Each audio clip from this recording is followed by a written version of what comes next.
Okay, it started. Yeah, Great. great. Okay, hi Adam and hi everybody online. I'm making this video because Adam and I are releasing a new album on next Sunday, the 19th of April. It's called Sleeping Cat, and it's Søren Nielsen and Adam Levy, Sleeping Cat. And this is our fourth record together here. And Adam, you have been so nice to participate in this video. Just to talk a little bit about how has it been to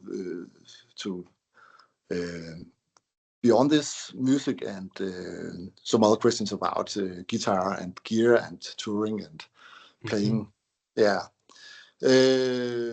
Okay, so I have done some paperwork here, and like I said, it's our fourth record, and I would like to hear from you. How has it been to participate in this record and playing this music? If you can tell me a little bit about that. Sure. Oh, for me, it's been interesting how it has developed. I think the first one we did was in Los Angeles at Pete Min's place. Is that right? Yeah, that's right. And and at that point, we didn't know each other really very well. So um, I was just kind of trying to learn the musical language, that you write in and play in, and you brought in all these tunes to play, and I think I've maybe felt a little like I wanted to stay close to the page. It was I didn't feel necessarily like I could go in too far away, just because that's my nature. Like, oh, somebody's written some music, I should try to stay true what's on the page. Although you encouraged me to just explore and go different places with it. And now that we've done four of these, uh, things have just I've gotten more comfortable exploring different spaces. I know on one record we made, I think, Dressed Like It's Easter, I played some piano, which was very surprising to me because I don't really play the piano, but I wanted to play the piano. It felt like something cool for the music.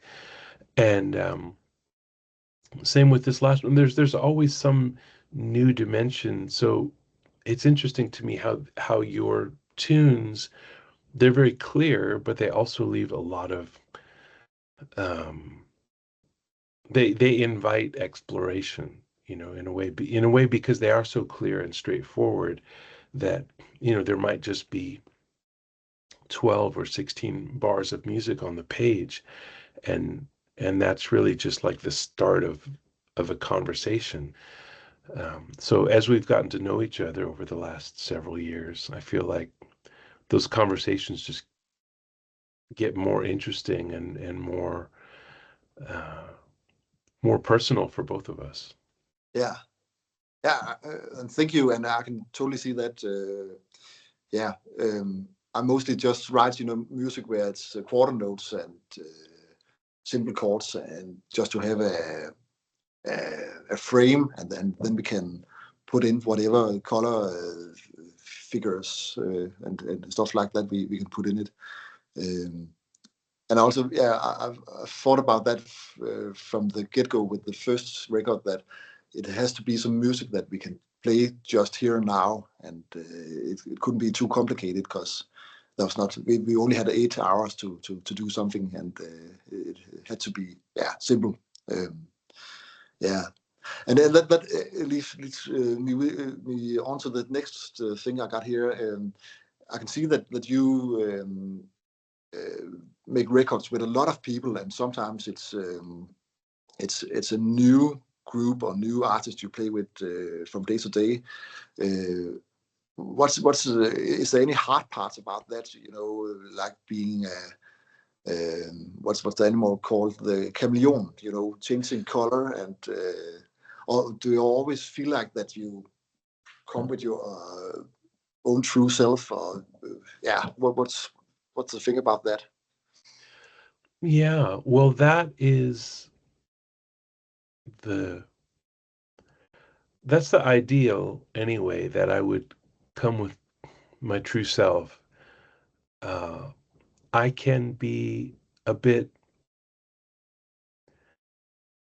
sometimes I'm not sure what that is, you know. I mean, I just get in my head about stuff, and that's not very helpful, but it happens.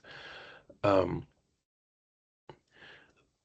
Anytime somebody invites me to record something, I would imagine that that's what they want. You know, they don't want me to necessarily just stick to the notes on the page or something, because I mean that the kind of music I make, that's not what we're trying to do. It's not like, oh, it's a film score and everything's written out and it has to be very precise.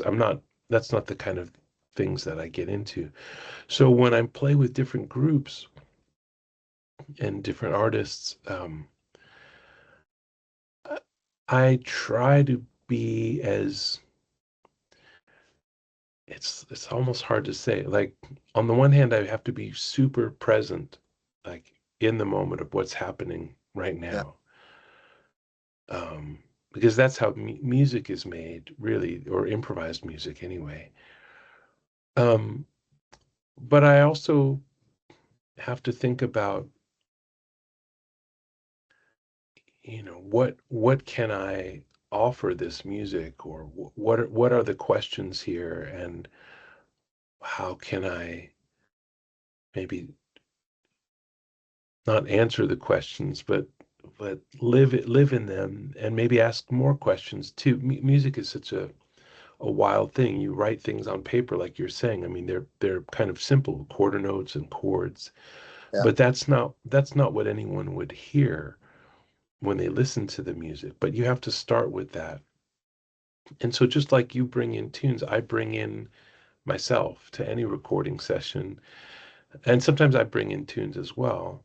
yeah, Um, I mean, a tricky part at this moment in my what's happening is yeah, as you said, I've been involved in a lot of records. It just sort of happened as this is a very wild season for me, lots of music making. And I don't want to sound the same. I don't want to repeat myself on every record, but at the same time, I am myself. So that's always the challenge, is how do I play something that feels like me and feels like the moment and the conversation, but not have it be the same thing all the time, because I don't think that would be, uh, yeah, I don't think that's going to make for a lot of interesting records. Although, you think about artists that I think about artists that I love, and of yeah, course, some of what we love is the familiarity. Oh, I know that when the music goes like this, they're probably going to do something like this. But at the same time, you as me as a listener to my favorite artists, I want to be comforted, and I also want to be surprised.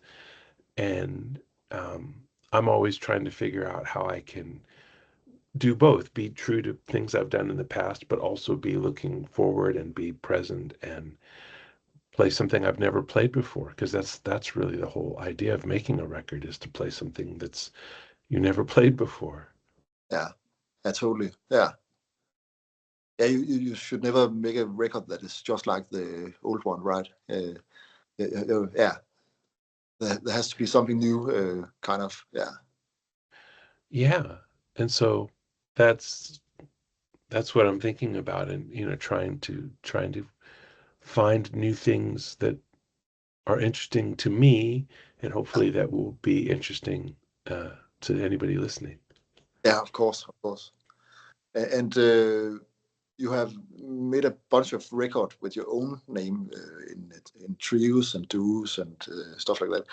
Um, do you always see yourself grow as a musician every time you release a new record, or um, yeah, is that the goal to always develop, or what do you think? Yeah. Um, a lot of that happens for me in the writing. you know, if it's a record that I'm a part of, that's, you know, my own record or a collaborative record where I'm bringing in music, I'm always trying to find new stuff to explore as a composer, and then that leads me to explore new stuff as an improviser, different kinds of rhythms, different kinds of chord progressions, different forms,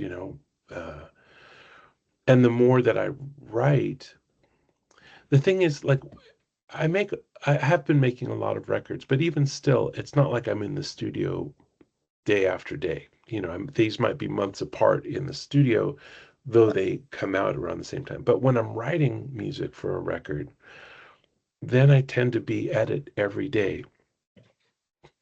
And then that's when you see yourself in the mirror, because you're going back to the music every day, every day, every day.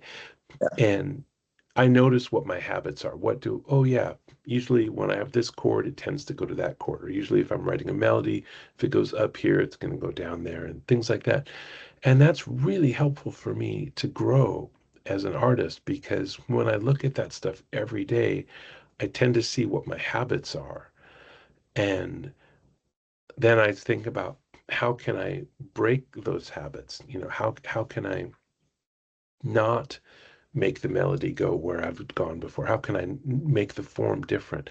So a lot of growth for me happens in the writing process. The recording process is hard because, like I was saying, I'm trying to be fully present. And if I'm really fully present, then I shouldn't be thinking about the past or the future. I should just be thinking about what's happening right now. So, there's the part of it that's a little bit outside of the recording, which is the writing and preparing the music. And then also later, sometimes editing things. I might record 15 songs and only release 10, or I might go, you know what I mean? Like, uh, there's still there's a chance in the beginning to create something new, and there's a chance in the end to kind of refine it, because like you said, we only have 8 hours in the studio. So Yeah. sometimes you don't have the perspective to really see the whole thing. So maybe sometimes you might eliminate some songs, or in the case of stuff that we've done, sometimes you add another play element, like you ask another friend to overdub something onto it, or you know so it's I heard this quote recently, and I don't know where it came from, but like, something like, art is never finished, it's just abandoned. Yeah. Yeah. And I that's a little bit of a harsh word, because it sounds like, oh, I'm done with this. But at some point you have to let it out in the world. So that's the kind of abandonment. And so much can happen along the way. And I always learn when I go back and listen to the record, that's where I learn a lot. Like, but until that, I'm very much like just in this tunnel of like making the record, and it's hard for me to hear the whole thing until I really am like, holding a CD in my hand, and I can actually hear it. Or, before that, you get a chance in the mixing and the mastering to hear everything. But often I have to be on the other side of it to really hear it. And then luckily for us in this modern age, you still can make choices which order to put the songs in, or maybe you change a song or you shorten it or something. There's still a lot that we can do, so that the finished thing feels like something you want to share. It's not just a snapshot of what happened in one day, but it's all the stuff that happens before and after, that even the artwork or the title, all of that stuff Yeah. affects how somebody's going to receive it. Definitely. Yeah. Great. Yeah. I think I just learned a lot of things about music in general just by you saying that. So thank you. That's some really interesting points. I have noticed, when we are in the studio together, if we talk about music equipment gear, that you always bring in a lot of new pedals with a lot of different sounds, and I'm always most of the time I just bring the same ones at my pedal board for guitar. I don't think I have changed anything for the last 6 years, I guess. And and you always have some new stuff coming. Do you find some inspiration? Yeah, I think you might be finding inspiration in new sounds, or why is it like that with you and not with me? Do you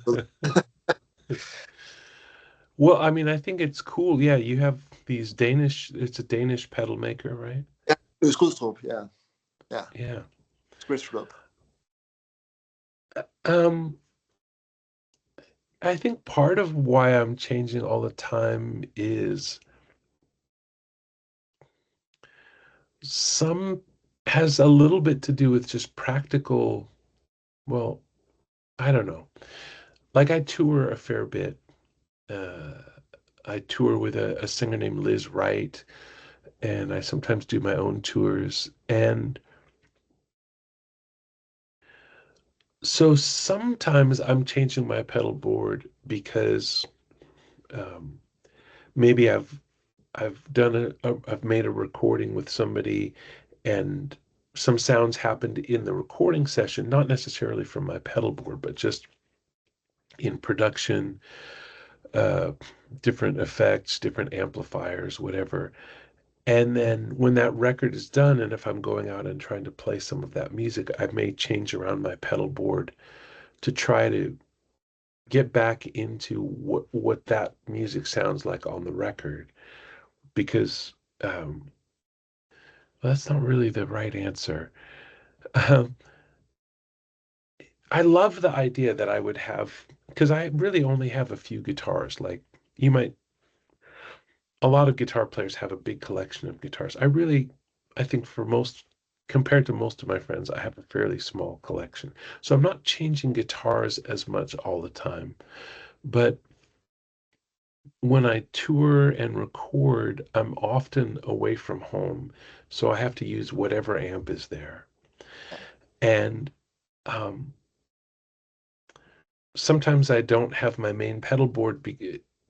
I'm just, I don't think of myself like a super uh, bold sonic explorer where I'm constantly trying to like push the limits of what I can do with pedals. But it's more that I need a few things, and I need some kind of overdrive. I need some kind of echo. I need some kind of tremolo. And then it's nice to have one pedal that does some weird thing that's none of those things. But most of what I want, if you had a really great amplifier, it would do all of that. And um, so when you see me with different pedals all the time, I'm really just there's going to be some kind of overdrive, but I find that, you know, maybe one kind of overdrive pedal works really nicely with a particular kind of amp or one kind of echo, you know what I mean? So I get to experimenting with those three main ingredients, overdrive, tremolo, and echo, Yeah, all the time. And just like any guitar player, you know, I watch YouTube videos and pedal show. Yeah, I watch that pedal show. So sometimes I'll get excited about a particular overdrive that I don't have, and or a particular echo. Sometimes it's as simple as I need to make my board smaller, you know, so maybe I was using an overdrive that was this big and I need to use one that's this big. Uh, or something is broken, or sometimes I lend a pedal to a friend and then I realize, oh, I have a session coming up, but I don't have that pedal. So some of it is intentional and some of it is just life. You know, I've in the yeah, time I've known you, I've probably moved 4 or 5 times to different yeah, across the country, different apartments. And then so pedal boards get taken apart and put back together, and part of me wishes I could just leave it, just like, yeah, that's it. These are my sounds, done. But um, somehow between being curious and also just life being a little messy sometimes, you're always going to see something different. Behind me, I have all of the pedals you've ever seen are in drawers behind me, but they're not all currently stuck to my board. Okay. I think at our first record, you had all your pedals at what's it called, the board that you cut Yeah, cut through. yeah, Uh, exactly. what's the English word for that board? We just say cutting board. Cutting board, yeah. Skærebræt in Danish, yeah. Yeah, it was like a board I got from, I think, from IKEA or something. Yeah, And I I just put Velcro on it and I put my pedals on there. And it's lightweight, it's indestructible. yeah, Um, you know, I could put it in my suitcase, and it's got a handle already, It's actually really, I think, a good solution. yeah. That But was just funny to and original. I guess I've never seen anybody do that before, and not since either. So yeah, yeah, but now, I mean, and now I'm using like it's a pedal train Nano Plus. yeah, Uh, because when you're touring and every night setting up and tearing down, it's just very practical to have everything just like boom, boom, boom. It's yeah, a little easier, and it fits in a bag, and you can put it on your shoulder. And um, sometimes I have to go from being whimsical to being practical. okay, of course.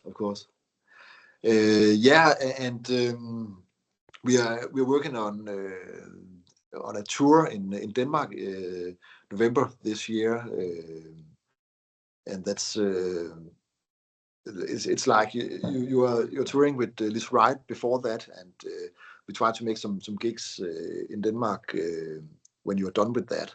And I was thinking about at our first record, you played on this old Gibson ES 335, and I know you got that next to you.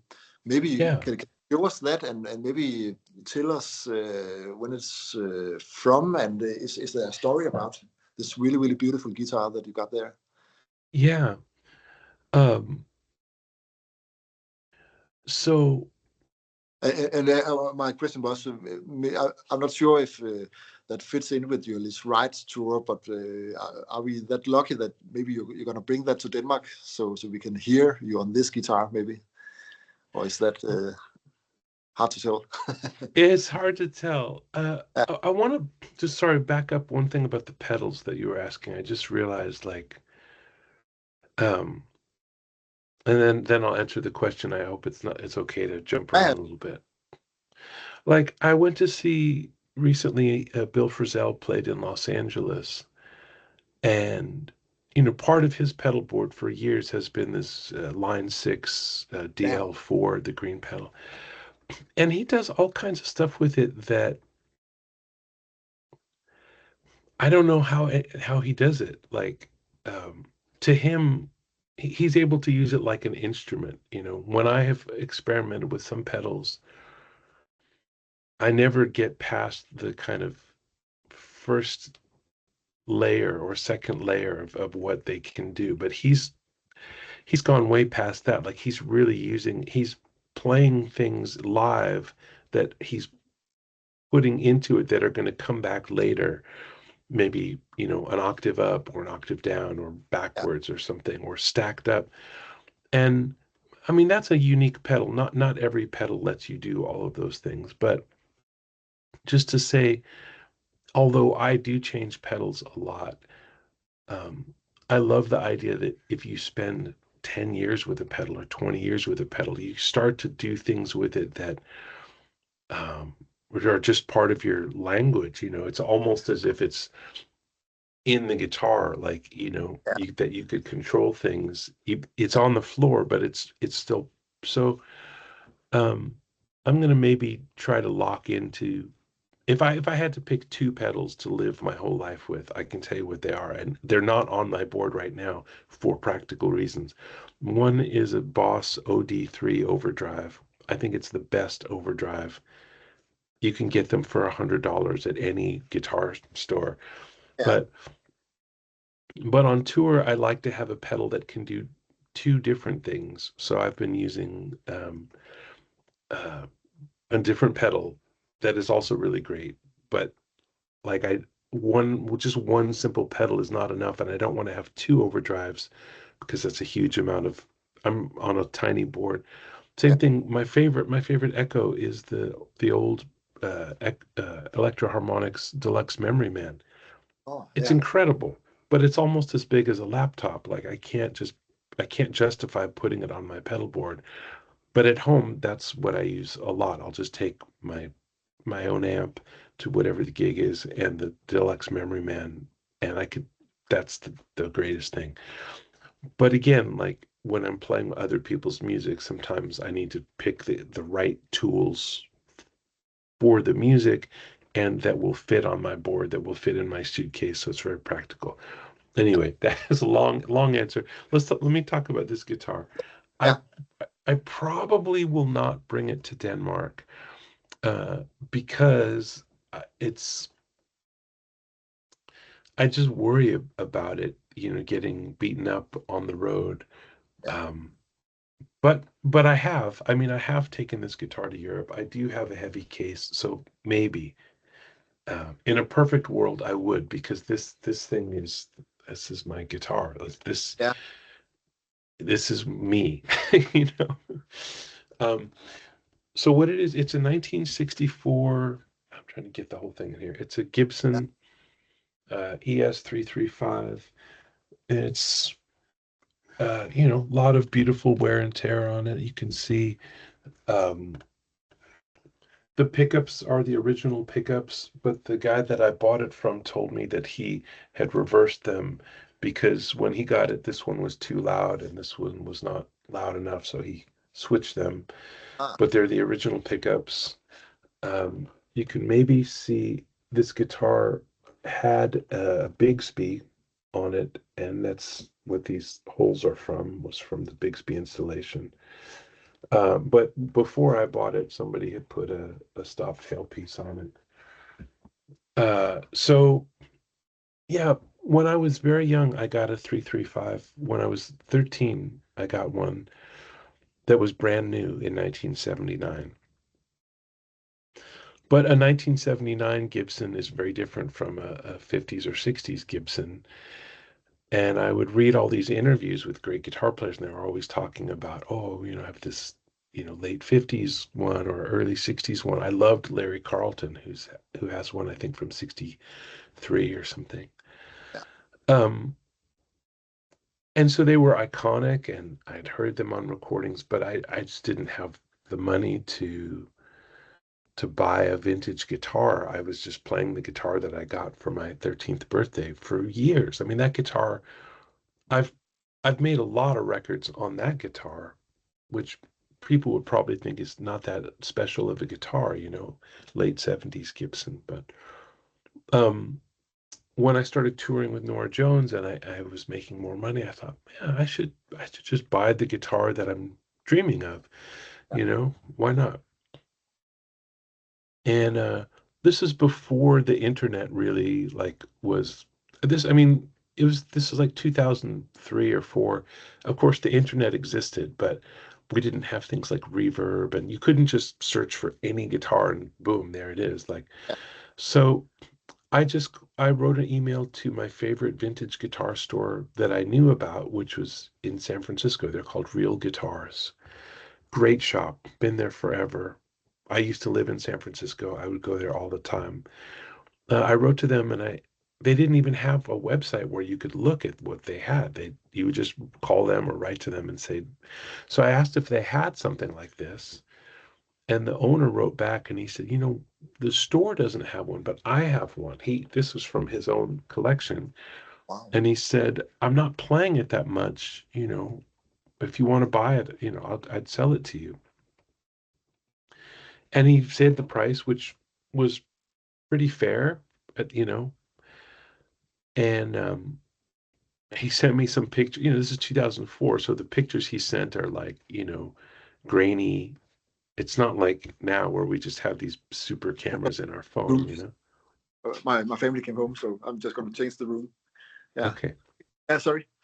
Just go on. So he sent me these like kind of grainy pictures, but I could see what it was. And he's a guy that I knew and trusted. So I knew if he said it was a whatever, like then that's what it was. Yeah. And I bought it without playing it, which I don't recommend that anybody ever does that. But I did that. And he sent it to me. And as soon as I took it out of the case, it was just instantly love at first sight. And as soon as I plugged it in, it just sounded incredible. So different from my 79 and different from any other 335 I've ever played. Yeah. Wow. And you still have the other one, right? I do. I can't show it to you because No. I left it in New York so that I could have a guitar there. Yeah. Okay. But that guitar, the pickups are quite different. In the 70s, the necks are maple. Yeah. This is mahogany. That guitar has a trapeze where this is a stop. That guitar is more instant. You play a note and it just pops, It's almost like if you put humbuckers in a Telecaster, it's like that. This guitar is softer. You play a note and it really kind of blooms. Yeah. Yeah, of course, yeah. And as far as I remember, I think your old Gibson, you can hear that on our new record, right? I think you brought that to the Sleeping Cat album. So yeah, just another reason to hear that album. Yes. Why is it called Sleeping Cat? Oh, it's called that. There's a tune on the record that's called The Sleeping Cat, and it was actually a tune that I wrote in Manhattan in New York at a coffee shop called The Sleeping Cat. That's really close to Smalls and Village Vanguard and the hostel where I usually stay when I'm in New York. So that was just when I'm in New York, most of the time I'm walking around and I have some sheet paper where I write music on, and I do that in the park and in the coffee shop and a lot of places. So the most of the music I write there, it's not done with a guitar in my hand. It's just whatever I feel like writing down, and yeah, that was the tune that just came to me that day in the Chelsea area in New York. So and it's always difficult, I think, when you are trying to name songs or name an album that's instrumental music because you don't have any lyrics. So basically, you could call it whatever, but it also has, if you know that there's a story to it, maybe you can hear some New York in it. Maybe, I don't know. And I think that's different if you got a classic rock song with the "I Love You" theme or whatever, Right. or an AC/DC song, "Highway to Hell." You know what it's about. I think when you hear it. So yeah, Yeah, but a title like The Sleeping Cat or something yeah. invites people to imagine, which I think is really cool. Oh, okay. Thank you. Yeah. And yeah, it could be a sad song, it could be a happy song, or it could be a song when you have to think about stuff, reflect on anything. So maybe it's an open title. I don't know. Yeah. The last thing, I mentioned that and we have talked a little bit about you coming to Denmark, and we're gonna play with this Danish band, my friends here in Denmark, and we have this band called The Strange Meeting, and we have named the band after Bill Forsell song. And on this tour that we're working on, I think we're gonna play some instrumental music and also some songs with lyrics on, and maybe we could get you to sing a Nora Jones tune. I don't know. We haven't decided on that yet because there's a long way till November. But yeah, you haven't met the other guys except on these online meetings that we have had. How do you feel about that? You know, showing up in a total different country, and but, is that terrifying for you, or do you feel yeah, it's gonna be fine, and yeah? Have any thoughts about yeah, showing up here and playing with a band that you don't know? Well, it is a bit terrifying. I mean, what makes it, I mean, I think that's good for musicians to do things that are a bit terrifying, you know? Uh, I've done it a couple of times. I've gone to Japan and played with people that maybe I knew one person in the band who put the tour together, but then there's three other people that I don't know, and like I arrive and the first gig is the next day, and we're just gonna figure stuff out at sound check. I've done that in Greece, and I've done it in the States a couple of times too.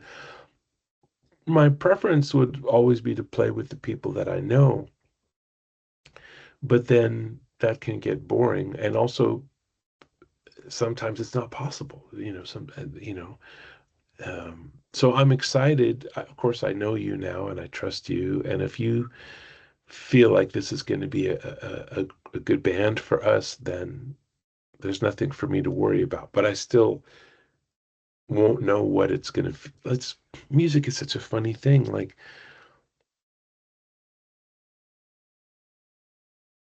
all of the stuff that I said earlier about bringing myself and being present, you multiply that out by a 5-piece band, and now everybody's bringing their own perspective and everybody wants to play the music. But even as simple as like, where is the beat? To a listener, it's like, oh, everybody's together. But to a musician, like everybody's just like everybody feels the beat in a slightly different place. Or if you write C as a chord on a chart, everybody's going to play a C chord a little differently. Or if you write a melody, everybody's going to interpret it a little differently. And until all of those elements are all happening in the room, it's really impossible to predict what it's going to sound like. So it's terrifying. It's also exciting. And I'm glad that we'll have a chance to explore music together. I mean, that's I think one of the greatest things that, in my experience, that people can do together. Yeah, yeah, sure. Yeah, and we also I don't think I mentioned that, but we also have a little concert with my duo. It's a kind of a free jazz, free music duo that's called Lloyd. Lloyd, yeah. And I think we're gonna play some music that we haven't talked about before playing it, and maybe also some of our tunes from these records. So it's gonna be exciting also. And besides the concert, we are also working on some clinics around Denmark, and I really hope that we can make some clinics with you, and where people can hear your thoughts like this, and get to ask some questions, and yeah, maybe if you want to, I can back you up with an acoustic guitar or something. If you, yeah, we can. Yeah, that'd be great. Whatever fits. Yeah, and the last thing we have also talked about going into a studio with you and the band. So maybe next year or something like that, we can release an album with a full band.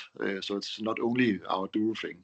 That's gonna be Yeah, yeah. this is our fifth record. I mean, that's really amazing. And in the Strings Meeting band, we are already 2 guitar players, a bass player and a drummer. So there's going to be a lot of strings, but different strings, I guess. Yeah, it's going to be exciting, I think. Yeah, a lot of good things happening in the near future. Yeah, yeah, yeah. That's now I'm getting very excited about it 'cause I mean, it's yeah, soon, you know. It's not that far down the road, really. no, it's really soon.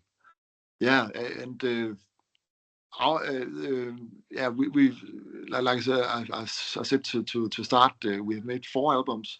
There was 2 in Los Angeles and 2 in New York, and now you're living in LA.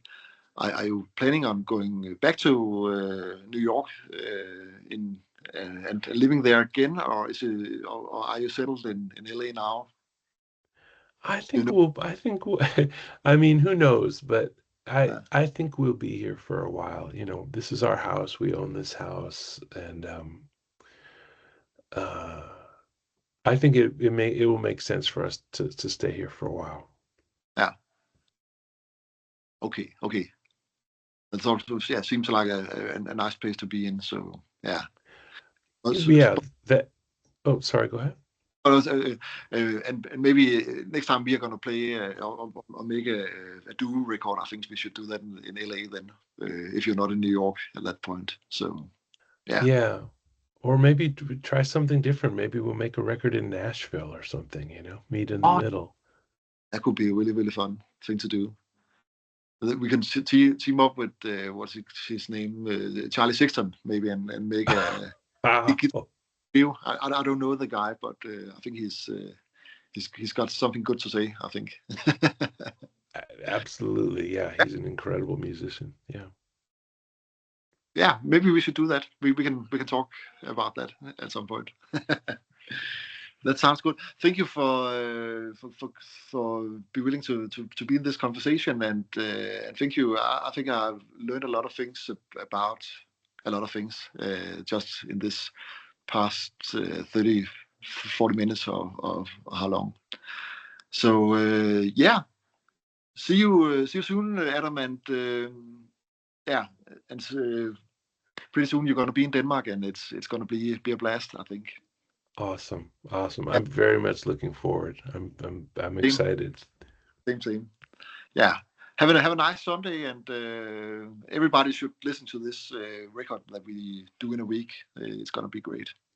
Yeah, April 19th, The Sleeping Cat. Yeah. Or yeah, Sleeping Cat. It's only called yeah. The girl who has made the cover just wrote Sleeping Cat. And I actually sent the Sleeping Cat to her as a title, but I think it looked good on the cover. So that's yeah, that's the title, Sleeping Cat, with Adam Levy and Søren Nielsen. Great. See you around, and once again. Awesome. Yeah. Just a second.